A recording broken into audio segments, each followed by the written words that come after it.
Isu bekalan telur, minyak masak paket bersubsidi dibincang esok.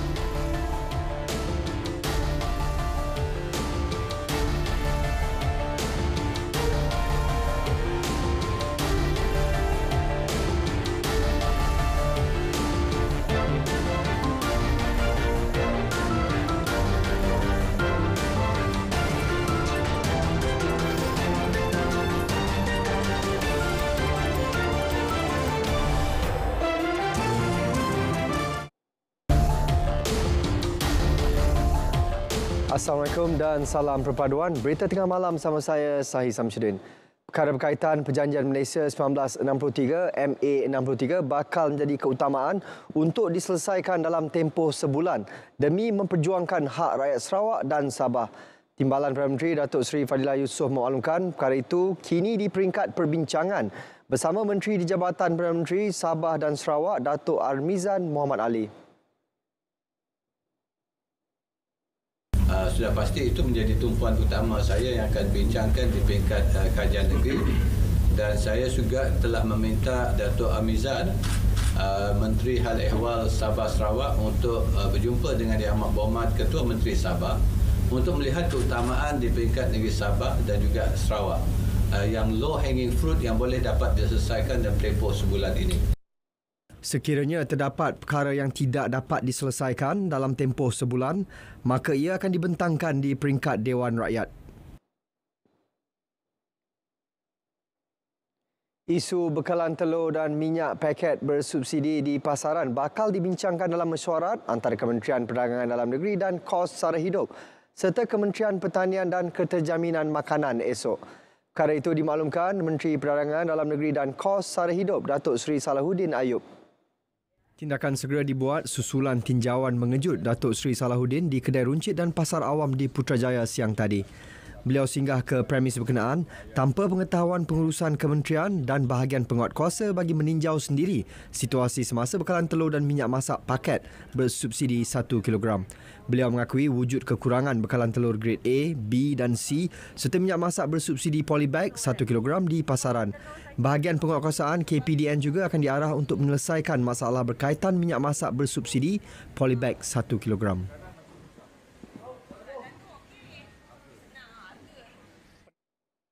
Kebebasan media antara komitmen Kerajaan Perpaduan dalam memastikan proses semak dan imbang kerajaan berjalan baik. Ke arah itu, usul penubuhan Majlis Media Malaysia akan dibawa ke peringkat Jemaah Menteri.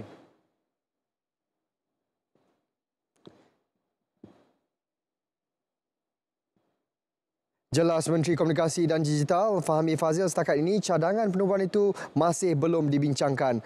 Sebarang perkembangan akan dimaklumkan sejurus keputusan berkenaannya diperoleh.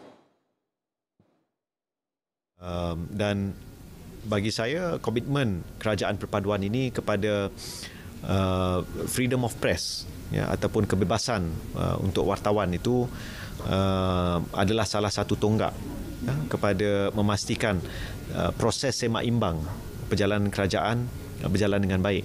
Jadi dalam merealisasikan matlamat itu, saya percaya sekiranya majlis media dapat membantu, maka mungkin itu salah satu metodnya ataupun caranya.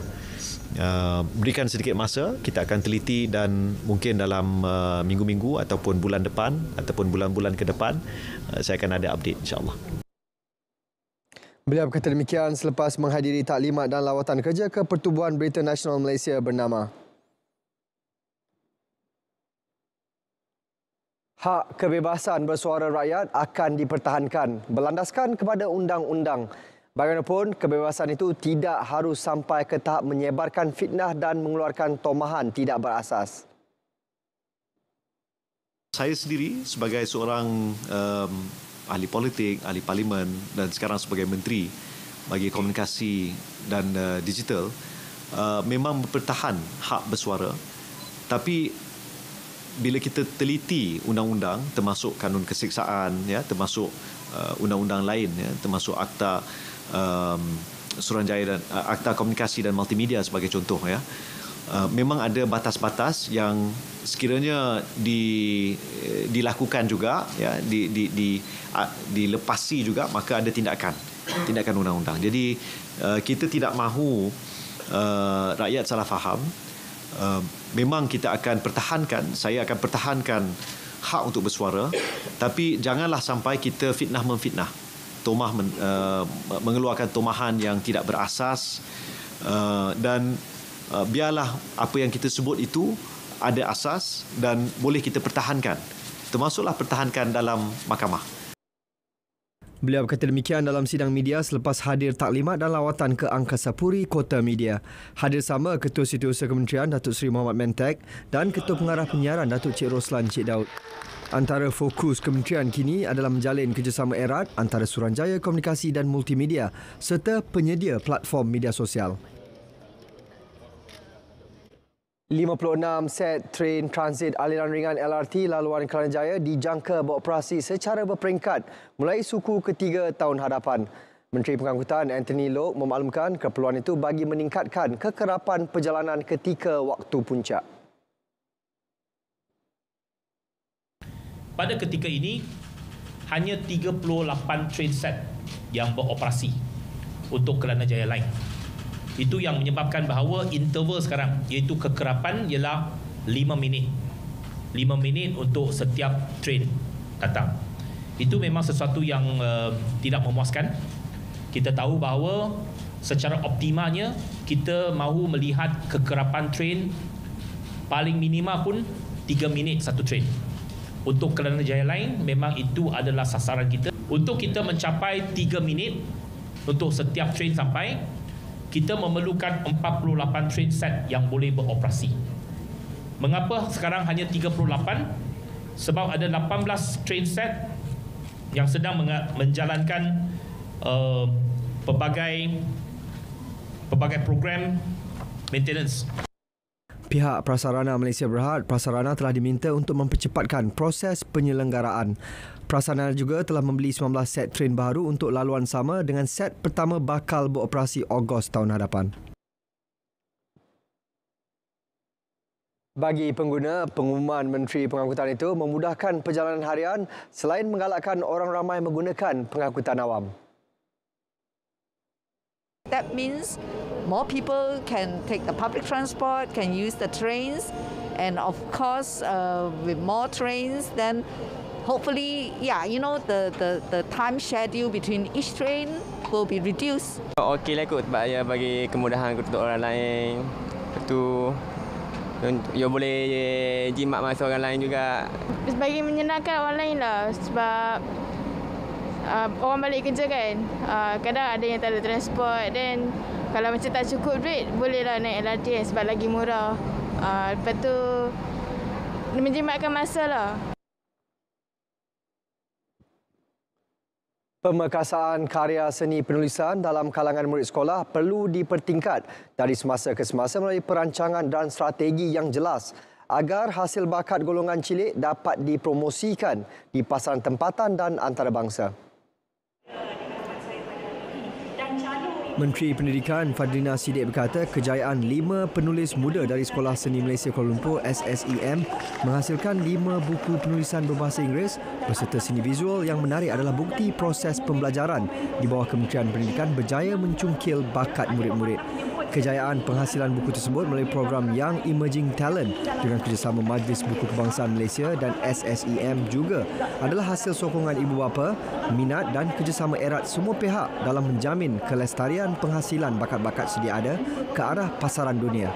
Berucap melancarkan 5 buku tersebut sempena Selangor International Book Fair, beliau berkata adalah tidak mustahil SSEM akan berfungsi sebagai pusat rujukan penghasilan karya seni dalam kalangan pelajar pada masa akan datang.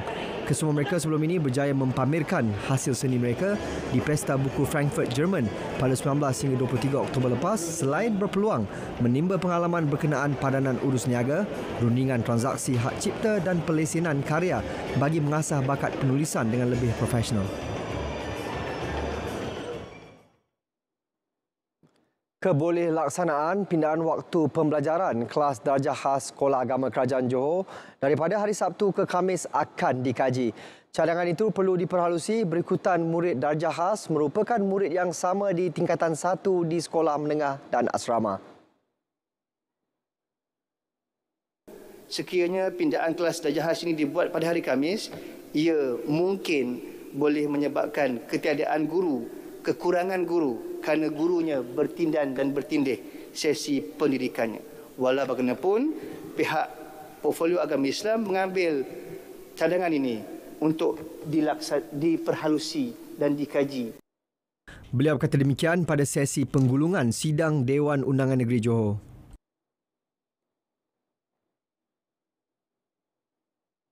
Kempen Now You See Me 2.0 lahir daripada sinergi kerjasama antara Kementerian Kesihatan, Kementerian Pendidikan dan Hibiscus Petroleum Berhad yang membuka peluang kepada pelajar sekolah untuk mengenali dan memahami penyakit thalassemia.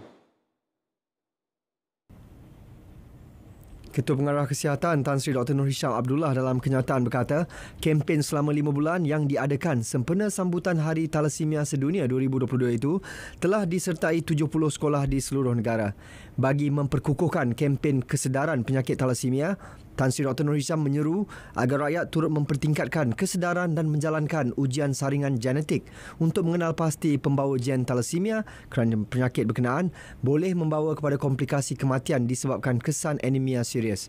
Terdahulu, Majlis Penganugerahan dan penutup kempen Now You See Me 2.0 telah diadakan secara dalam talian dengan disempurnakan Tan Sri Dr. Nur Hisham dan Ketua Pengarah Pendidikan Datuk Fakhruddin Ghazali.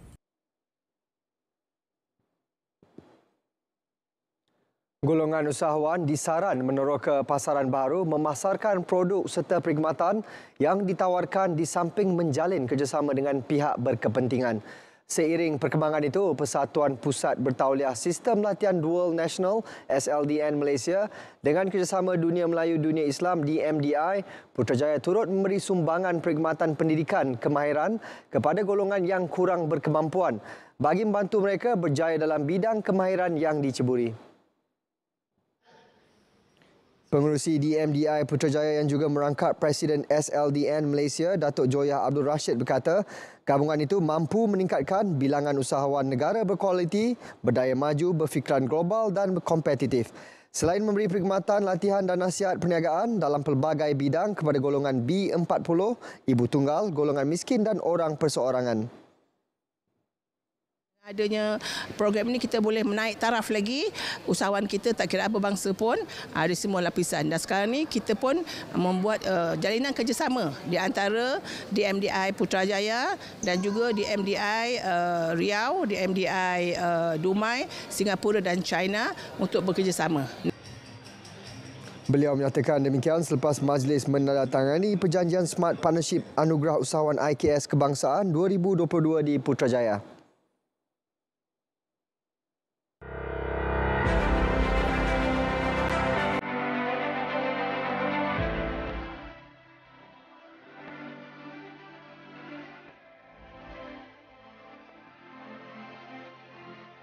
Kepercayaan kepada Tuhan, kesetiaan kepada raja dan negara,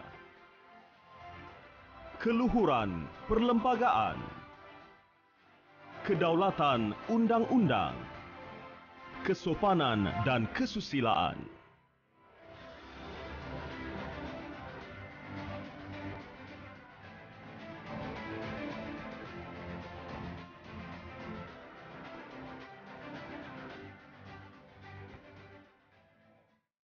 Kita bersua kembali. Suruhanjaya Pencegahan Rasuah Malaysia SPRM akan menjalankan siasatan secara terperinci, telus serta profesional meliputi semua sudut berkaitan dakwaan penyelewengan perbelanjaan negara RM600 bilion. Kenyataan SPRM menyebut mana-mana pihak yang mempunyai apa-apa maklumat, bukti atau dokumen yang berkaitan diminta tampil menyerahkan maklumat itu. Sekiranya perlu, SPRM juga boleh menghantar pegawai untuk mengambil maklumat atau dokumen berkenaan. Kontroversi mengenai penggunaan dana kecemasan berjumlah lebih RM600 bilion ketika negara berdepan pandemik COVID-19. Baru-baru ini, Perdana Menteri berkata beliau menyerahkan sepenuhnya kepada agensi berkaitan untuk menyiasat isu itu. Kementerian Kewangan telah memaklumkan beberapa pelanggaran melibatkan isu berkenaan. Pusat Ramalan dan Amaran Banjir Negara, Jabatan Pengairan dan Saliran mengeluarkan notis kesiapsiagaan kemungkinan banjir kilat dalam tempoh 24 jam di 8 daerah di Perak dan Selangor. Kawasan berisiko terjejas di Perak masing-masing di daerah Bagan Datuk, Pekan Simpang 4 serta kawasan sekitarnya. Daerah Hilir Perak, Cangkat Jong serta kawasan sekitarnya dan daerah Perak Tengah, Pasir Salak, Pasir Panjang Hulu serta kawasan sekitarnya. Di Selangor melibatkan daerah Kelang, Pekan Kapar dan kawasan sekitarnya. Daerah Hulu Langat dan kawasan sekitarnya. Daerah Kuala Langat, Pekan Jenjarum, Kelanang dan kawasan sekitarnya. Daerah Kuala Selangor, Pekan Bistari Jaya serta kawasan sekitarnya. Serta daerah Petaling, Pekan Serdang serta kawasan sekitarnya. Notis dikeluarkan pada pukul 5 petang tadi berdasarkan makluman Ramalan Hujan Jabatan Meteorologi Malaysia Met Malaysia, Sistem South Eastern Asia Oceania Flash Flood Guidance System SAOFFGS dan model ramalan banjir JPS bahawa terdapat risiko banjir kilat di beberapa lokasi di negeri terbabit jika berlaku hujan lebat atau ribut petir yang signifikan. Sementara itu, Met Malaysia dalam kenyataan berasingan turut mengeluarkan ramalan cuaca signifikan bermula hari ini hingga Ahad bagi kawasan pantai timur dan utara Semenanjung. Sehubungan itu, Met Malaysia mengemas kini amaran hujan berterusan waspada yang melibatkan negeri Perak, Kelantan, Terengganu dan Pahang berkuat kuasa sehingga Sabtu ini.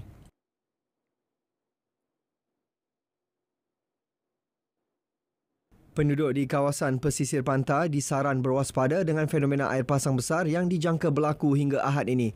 Menerusi satu hantaran di Facebook, Pusat Hidrografi Nasional PHN memaklumkan fenomena itu boleh mengakibatkan limpahan air di kawasan darat yang seterusnya boleh menyebabkan banjir di lokaliti kawasan rendah pesisir pantai. Orang ramai dinasihat supaya sentiasa memantau keadaan cuaca semasa dan merujuk agensi berkaitan untuk maklumat keselamatan kawasan pesisir pantai. Penduduk berhampiran pesisir pantai juga disaran agar lebih cakna dan berwaspada berdepan fenomena itu. Jabatan Bomba dan Penyelamat Malaysia JBPM menyelamatkan 45 pelajar dan tenaga pengajar yang terperangkap di bangunan Gate Mara akibat banjir di jalan pantai berhampiran empangan Sungai Terip, Seremban. Ketua Balai Bomba dan Penyelamat Seremban, Muhammad Idris memaklumkan hujan lebat sejak 3 petang mengakibat banjir sedalam 0.6 meter di lokasi berkenaan. Kesemua penduduk terjejas dibawa keluar dengan menaiki lori dan telah pulang ke rumah masing-masing. Sementara itu, banjir kilat turut berlaku di Kampung Mayor Seremban melibatkan 12 penduduk daripada sebuah keluarga. Kesemua mereka dipindahkan ke Pusat Penempatan Sementara PPS, Dewan Orang Ramai Pantai sehingga banjir surut. Di Pahang, 2 PPS masing-masing melibatkan sebuah PPS di daerah Lipis dan Raup ditutup sepenuhnya petang tadi. Kenyataan Sekretariat Jawatankuasa Pengurusan Bencana Daerah memaklumkan PPS terlibat ialah Masjid Kampung Beletik, Lipis yang sebelum ini menempatkan 171 penduduk ditutup pukul 3 petang tadi. Manakala Balai Raya Kampung Chenua Raup yang menempatkan 14 penduduk terjejas ditutup pukul 2 petang.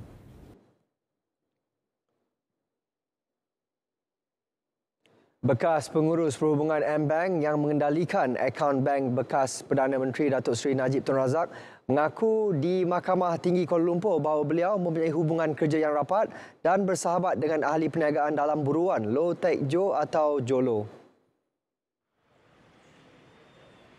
Saksi pendakwaan ke-41 Joanna Yu Jinping, 51 tahun, berkata Jolo sering menjemputnya untuk bertemu di pangsapuri milik ahli perniagaan itu di Jalan Kiaping bersama-sama dengan beberapa rakan rapatnya. Bekas pegawai bank itu berkata demikian ketika disoal balas Peguam Tan Sri Muhammad Syafiee Abdullah yang mewakili Datuk Seri Najib pada perbicaraan rasuah dan pengubahan wang membabitkan 2.3 bilion ringgit milik Satu Malaysia Development Berhad 1MDB. Antara urusan yang dibuat ialah mengenai pinjaman syarikat Majestic Masterpiece Sdn Bhd yang dipengerusikan ahli perniagaan tersebut. Perbicaraan di hadapan Hakim Datuk Colin Lawrence Sequeira bersambung Isnin depan. Dadah jenis metafetamin bernilai 13.26 juta ringgit dirampas dalam 2 operasi di sekitar Putrajaya Isnin lepas. Susulan itu, 4 individu tempatan berusia antara 22 hingga 37 tahun ditahan. Ketika berkongsi kejayaan itu, Ketua Polis Selangor Datuk Arjunaidi Mohamad berkata, serbuan pertama di kawasan letak kereta sebuah pusat membeli belah. Polis menemui 350 bungkusan plastik teh Cina dianggar seberat 355.75 kg dalam sebuah kenderaan. Seterusnya dibuat satu lagi Sebuan di sebuah kondominium di Putrajaya dan merampas 23 bungkusan yang terdiri daripada 22 plastik yang hijau tu guan yuang dan satu lagi yang plastik biasa, plastik yang Lucina, okey, mengandungi bahan juga yang disyaki sebagai methamphetamine. Anggaran berat 23.09 kg di dalam bilik kondominium yang berkenaan. Bekalan dadah dari negara jiran itu disyaki untuk pasaran tempatan. Turut disita aset bernilai RM240,504 termasuk kenderaan, akaun bank dengan simpanan RM10,000 dan jam tangan. Kesemua suspek direman 7 hari sehingga 12 Disember ini bagi membolehkan siasatan dibuat mengikut Seksyen 39B Akta Dadah Berbahaya 1952.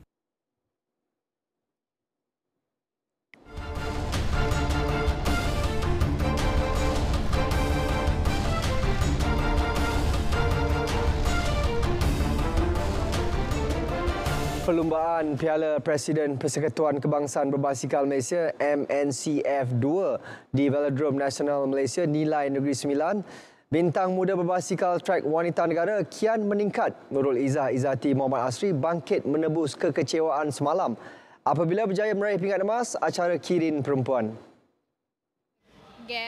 Sangat jauh lah. Gadis berusia 19 tahun berasal dari Jitra Kedah itu mempamerkan kayuhan bertenaga untuk mengetepikan pelumba berpengalaman Anis Amira Rosidi dan pelumba Hong Kong Ching Ying Shan yang masing-masing meraih pingat perak dan gangsa. Nurul Izzah yang merupakan juara Asia berkata kekecewaan gagal merangkul emas pada acara sama semalam di Piala Presiden MNC 1 menjadi pendorong utama untuk membuat kayuhan cemerlang pada perlumbaan hari ini.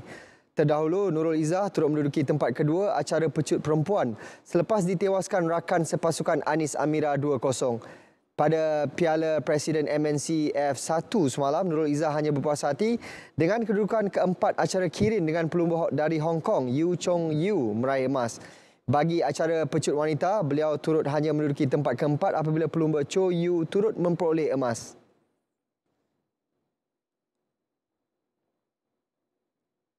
Badminton Jelajah Dunia Akhir BWF, bergu utama negara Aaron Chia So Woo Yik tewas pada perlawanan kedua peringkat kumpulan B.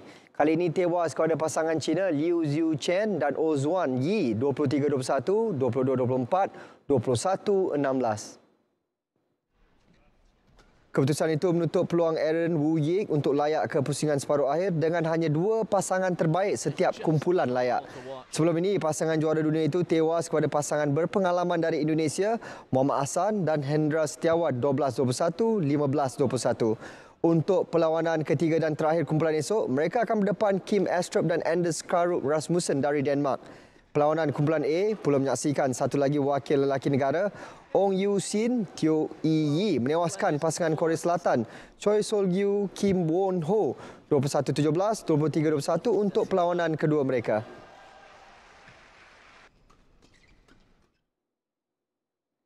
Menjelang kejohanan rugby Asia lelaki bawah 19 tahun yang berlangsung dari 12 hingga 18 Disember, ketujuhlatih rugby lelaki bawah 19 tahun Malaysia Muhammad Irwan Abdul secara peribadi menyasarkan untuk menang 1 perlawanan daripada 2 perlawanan membabitkan pasukan Hong Kong dan Taiwan.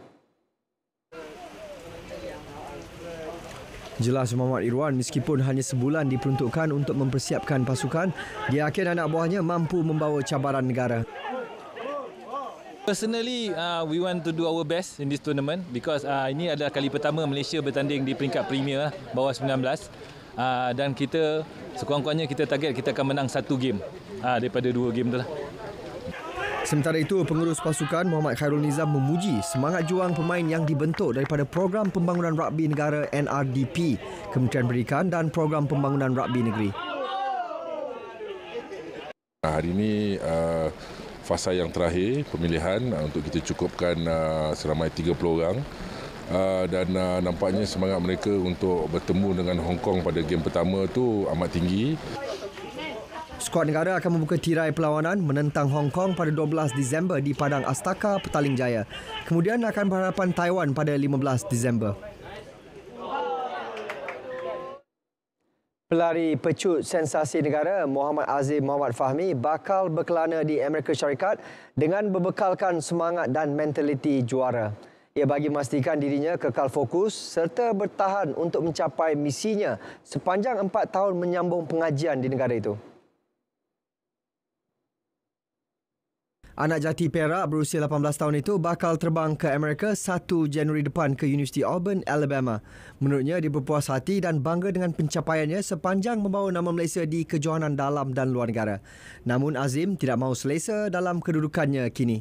Bekas pelajar Sekolah Menengah Kebangsaan Gunung Rapat Ipoh itu merupakan pemegang rekod kebangsaan acara pecut 100 meter dengan catatan 10.09 saat. Rekod itu dilakar ketika pusingan saringan di kejohanan olahraga dunia bawah 20 tahun di Cali, Colombia pada Ogos lepas.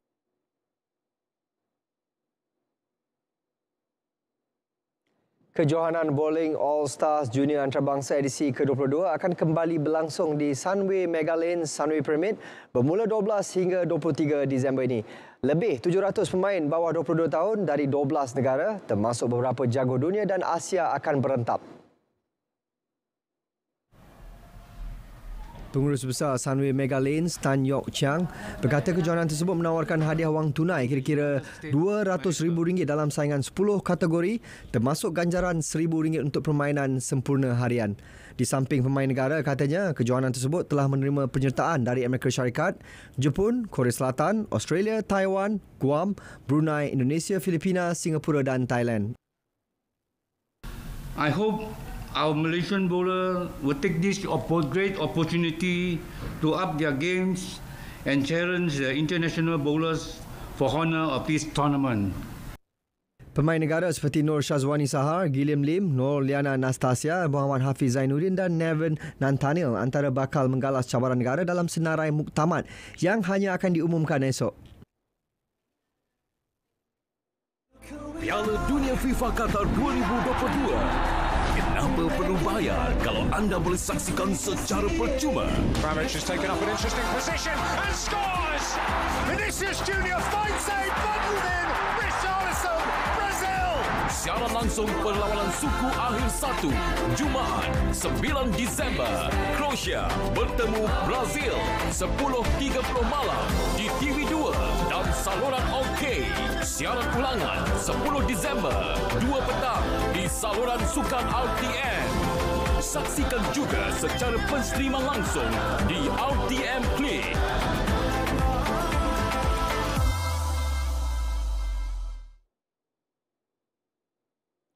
Berita tengah malam berakhir di sini. Dapatkan perkembangan saya sepanjang masa melalui portal berita.rtm.gov.my. Yang sahih di RTM, salam perpaduan dan selamat beristirahat.